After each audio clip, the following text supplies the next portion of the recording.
Hi guys, welcome back to 375 Dance Studio. My name's Amanda and today I'm going to be telling you the 3 most important tips for all dancers. So the first most important thing is our posture. So you have to remember that when we stand up, we need to stick our head out, our shoulders should be rolled up, and we should have a curve in our spine, just like this. Yes?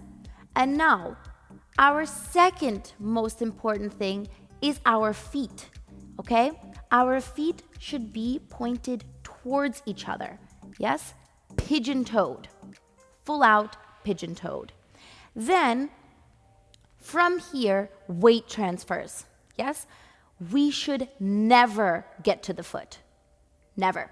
So, every time you take a step, you should always stay between 2 feet, okay? Again, stay between 2 feet.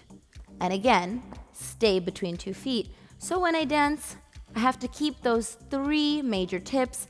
So let's say I'm doing a Rumba basic. It's gonna look like this. Here we go. And 2 and 3 and 4. 2, 3, 4. 2, 3, 4. And don't forget looking down, okay? At the floor. Let me show you what that's gonna look like with music. 2 and 3 and 4. 2, 3, 4. 2, 3, 4. April Fools, our real video will be going up on our channel in the next few days.